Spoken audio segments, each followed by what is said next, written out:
American Horror Story 1984. It is that time again, my friends. AHS has returned. Of course, our mainstay, Evan Peters, is absent this time around, but let's just get into 1984. So 1984 basically is your American Horror Story giving praise to the 80s and the horror classics that they give us, such as the Friday the 13th series mainly. We also get some hints there of Michael Myers, which is more of the 70s, but this show takes place during the 70s as well. And basically this show follows a Camp Redwood, where a horrible massacre happened in the 70s, where a person that worked there who used to be a Vietnam veteran actually killed and slashed many people, and he cuts off their ears to keep as trophies. Ultimately, he was caught, arrested, and put to trial, where he was sent to a psych ward and kept there for years. So you skip ahead 14 years to 1984. Our story is taking place. You have a group of friends who go to become camp counselors at the newly opened Redwood now. So basically these friends, they are on their way to become camp counselors now that this new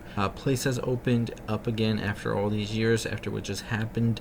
They're a little hesitant at first, but over time they ultimately accept to become camp counselors, especially Emma Roberts' character Brooke Thompson, because she is assaulted by the Night Stalker Richard Ramirez, a real life serial killer, and she basically is like, you know what, I need to get out of the city. So they all go to Camp Redwood. On their way there, they stop by to get some gas, and they are pretty much warned not to go to Camp Redwood. First, they knock it off as silliness, and this is pretty much how our horror movies start, right? Somebody tells you not to do something and you do it anyway. On their way there, they actually hit a hiker, they believe, and ultimately take him back to the camp, where they are trying to get him back to normal. During this whole incident, they actually find out the true story of Camp Redwood and Mr. Jingles, the serial killer who slashed the whole camp counselors back in the 70s. They just take this as sort of a funny thing at first, but then they start to realize that the camp director was actually one of the people that was supposed to be killed by Mr. Jingles that night, after she recounts her story and shows that she is also missing an ear. Ultimately, they start believing the story, but rest assured, Mr. Jingles is locked up, right? Well, not exactly. As we find out, Mr. Jingles has escaped the psych ward in an elaborate plan that he has constructed to go back to the camp, as he has also found out that it is reopening, and he wants to go get the girl that got away, the camp director, because she is the one who basically went to the trial and got him locked up for good. So he's out now, and he's running all over the camp now,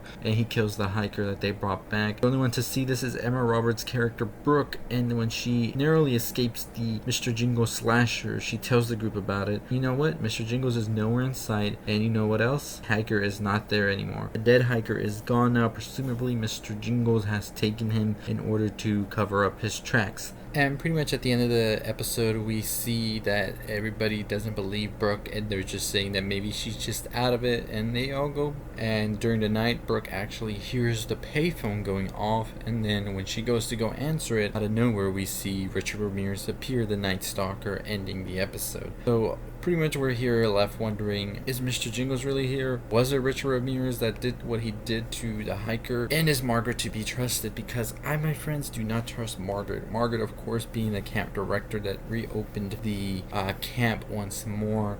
I just don't trust her for some reason, especially because she was wearing that raincoat when she popped up when everybody was trying to look for the dead hiker. I just feel like she has something more to do than just opening up Redwood again. I think she wants to do something, and I think she wants to lure Mr. Jingles, and I think it was all a ploy to do that. That's my big theory on what's going on here.